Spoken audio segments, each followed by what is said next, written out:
ಅದೇ ರೀತಿ ಏನು ನಮ್ಮ ಮುಳಬಾಗಿಲಿನಲ್ಲಿ ಜೈ ಭೀಮ್ ಕಪ್ಪನ್ನ ಯಾಕೆ 24, 25, 26ನೇ ತಾರೀಕಿಗೆ ನಡೆಸ್ತೀವಿ ಅಂದ್ರೆ ಈ ಜೈ ಭೀಮ್ ಅನ್ನೋದಕ್ಕೆ ಒಂದು ಅರ್ಥ ಗರ್ಭಿತವಾಗಿರ್ಬೇಕು ಅಂತ. ಏನು ನಮ್ಮ ಭಾರತದ ಸಂವಿಧಾನ ಬರೆದಂತ ಡಾಕ್ಟರ್ BR ಅಂಬೇಡ್ಕರ್ ಅವರು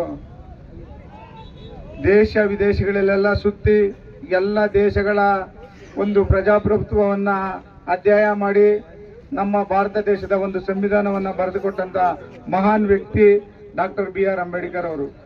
ಇವತ್ತು ಅವರು ಏನು ಸಂವಿಧಾನ ಕೊಟ್ಟಂತ ದಿನ, ಸಂವಿಧಾನವನ್ನ ಭಾರತ ಸರ್ಕಾರ ಇವತ್ತು ತೆಗೆದುಕೊಂಡು ಇವತ್ತು ನಮ್ಮ ಒಂದು ಭಾರತಕ್ಕೆ ಸ್ವತಂತ್ರ ಬಂದ ಮೇಲೆ ನಮ್ಮದೇ ಆದಂತ ಒಂದು ಸಂವಿಧಾನ ಇರಬೇಕು ಅಂತ ಹೇಳಿದಾಗ ಬ್ರಿಟಿಷರ ಮುಂದೆ ಆ ಬ್ರಿಟಿಷರು ಒಂದು ಸಲಹೆ ಕೊಡ್ತಾರೆ. ನಿಮ್ಮ ದೇಶದಲ್ಲೇ ಇದ್ದಾರಲ್ಲ ಒಂದು ಸಂವಿಧಾನ ಬರೆಯುವಂತ ವ್ಯಕ್ತಿ, ಅವ್ರನ್ನ ಬಿಟ್ಬಿಟ್ಟು ನೀವು ಯಾರ್ಯಾರನ್ನ ಹುಡುಕ್ತಾ ಇದ್ದೀರಲ್ಲ ಅಂತ ಕೇಳ್ತಾರೆ. ಯಾರ ವ್ಯಕ್ತಿ ಅಂತ ಕೇಳಿದಾಗ ಅಂಬೇಡ್ಕರ್ ಅವ್ರ ಹೆಸರು ಹೇಳ್ತಾರೆ. ಆಗ ಒಂದು ರಾಷ್ಟ್ರಪತಿ ಒಂದು ನೇತೃತ್ವದಲ್ಲಿ ಒಂದು ಕರಡು ಸಮಿತಿಯನ್ನ ರಚನೆ ಮಾಡ್ತಾರೆ. ಆ ಕರಡು ಸಮಿತಿಯ ಒಂದು ರಚನೆ ಮಾಡಿದಂತ ಸಂದರ್ಭದಲ್ಲಿ ಅಂಬೇಡ್ಕರ್ ಅವರನ್ನ ಅಧ್ಯಕ್ಷರಾಗಿ ಮಾಡ್ತಾರೆ.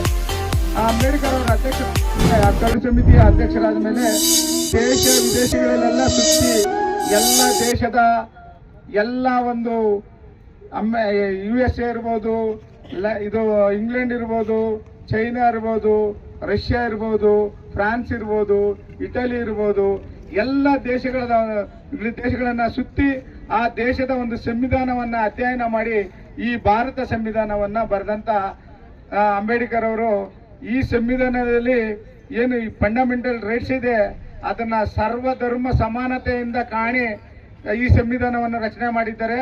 ಅದು ಏನಂದ್ರೆ ಸಮಾನತೆ ಇರಬೇಕು. ದೇಶದ ಯಾವುದೇ ಒಂದು ಮೂಲೆಯಲ್ಲಿ ಯಾವ ವ್ಯಕ್ತಿಗೂ ಸಮಾನತೆ ಇದೆ ಅಂತ ಈ ಫಂಡಮೆಂಟಲ್ ರೈಟ್ಸ್ ಅಲ್ಲಿ ತೋರಿಸಿದ್ದಾರೆ. ಎರಡನೇದು ಸ್ವತಂತ್ರತೆ ಹಕ್ಕು. ಸ್ವಾತಂತ್ರ್ಯತೆ ಯಾವುದೇ ಒಂದು ರಾಜ್ಯದ ವ್ಯಕ್ತಿ ಯಾವುದೇ ಒಂದು ಮೂಲೆಯಲ್ಲಿ ಹೋಗಿ ಸ್ವತಂತ್ರವಾಗಿ ಅವನು ಜೀವನ ಮಾಡಬಹುದು ಅಂತ ಈ ಸಂವಿಧಾನದಲ್ಲಿ ಕೊಟ್ಟಿದ್ದಾರೆ. ಅದು ಎಲ್ರಿಗೂ ಕೊಟ್ಟಿದ್ದಾರೆ, ಒಬ್ಬರಿಗೆಲ್ಲ. ಇಂಥದೇ ಜಾತಿ ಇಂಥದೇ ಧರ್ಮ ಅಂತ ಯಾರಿಗೂ ಇಲ್ಲ.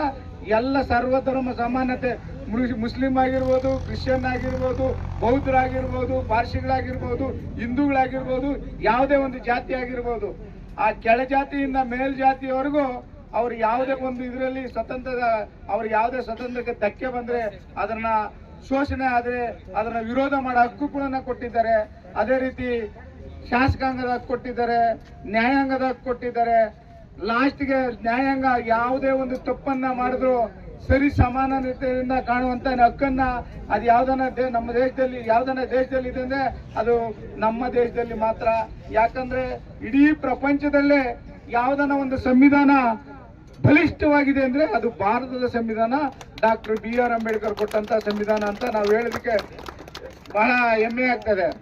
ಅಂತ ಮಹಾನ್ ವ್ಯಕ್ತಿಯ ಒಂದು ಹೆಸರಿನ ಒಂದು ಇಟ್ಟು ಜೈ ಭೀಮ್ ಕಪ್ ಅನ್ನ ಇವತ್ತು ಮುಳಬಾಗಿಲಿನಲ್ಲಿ IPL ಮಾದರಿನಲ್ಲಿ ಮೊದಲನೇ ಸೀಸನ್ ಅನ್ನ ನಡೆಸಿಕೊಟ್ಟಿದ್ದೇವೆ. ಇದರಲ್ಲಿ ಅನೇಕ ತಂಡಗಳು ಬಂದು ಭಾಗವಹಿಸಿ ಇದರಲ್ಲಿ ಇವತ್ತು ಕೊನೆಯ ದಿನ ಮೊದಲನೇ ಸ್ಥಾನವನ್ನ ನಮ್ಮ ಅಂಜನಾದ್ರಿ ತಂಡದವರು ಪಡ್ಕೊಂಡಿದ್ದಾರೆ. ಎರಡನೇ ಬಹುಮಾನವನ್ನ ನಮ್ಮ ಭೀಮರಾವ್ ಪರಕಾಷ್ಟಿ ಅವರು ಪಡ್ಕೊಂಡಿದ್ದಾರೆ. ಇದರಲ್ಲಿ ಅನೇಕ ನಮ್ಮ ತಂಡಗಳು ಭಾಗವಹಿಸಿ ಸೋತಿರ್ಬೋದು, ಆದ್ರೆ ಮುಂದಿನ ದಿನ ಗೆಲುವಿರ್ತದೆ. ಅದನ್ನ ನಾವು ಬಿಡದೆ ಆಡಬೇಕು. ಈಗಾಗಲೇ ನಮ್ಮ ಅರವಿಂದ್ ಅಣ್ಣವ್ರು ಹೇಳಿದ್ರು ಏನಂತ, ನಾವು ಯಾವುದೇ ಒಂದು ಕ್ರೀಡಾ ಮನೋಭಾವನೆಯನ್ನು ಸ್ಪೋರ್ಟಿವ್ ಆಗಿ ತಕೊಂಡು ಆಡಿದ್ರೆ ನಮಗೆ ಆರೋಗ್ಯವಾಗಿ ಇರ್ತೀವಿ. ನಮಗೆ ಒಂದು ಆರೋಗ್ಯ ಇಲ್ಲಂದ್ರೆ ಏನು ಭಾಗ್ಯ ಅದನ್ನು ವೇಸ್ಟ್. ಅದು ಅದಕ್ಕೆ ಹೇಳೋದು ಆರೋಗ್ಯವೇ ಮಹಾಭಾಗ್ಯ ಅಂತ. ಇಷ್ಟು ಮಾತನಾಡಲು ನನಗೆ ಅವಕಾಶ ಮಾಡಿಕೊಟ್ಟಂತ ಎಲ್ರಿಗೂ ವಂದಿಸುತ್ತಾ ನನ್ನ ಮಾತನ್ನ ಮುಗಿಸ್ತಾ ಇದ್ದೀನಿ.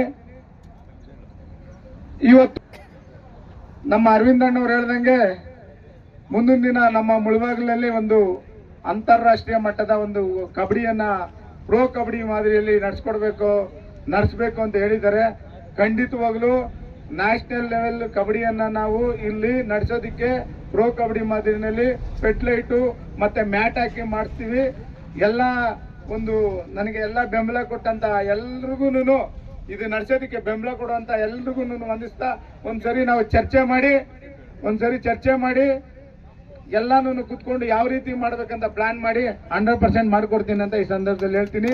ಅದೇ ರೀತಿ ನ್ಯಾಷನಲ್ ಲೆವೆಲ್ ಕಬಡ್ಡಿ ವಾಲಿಬಾಲ್ ಆಗಿರ್ಬೋದು, ಇಲ್ಲ ಸ್ಟೇಟ್ ಲೆವೆಲ್ ವಾಲಿಬಾಲ್ ಆಗಿರ್ಬೋದು, ಅದನ್ನು ಒಂದ್ಸರಿ ಮಾಡಿಸ್ತೀವಿ ಅಂತ ಈ ಸಂದರ್ಭದಲ್ಲಿ ಹೇಳೋದಕ್ಕೆ ಇಷ್ಟಪಡ್ತಾ ಇದ್ದೀನಿ.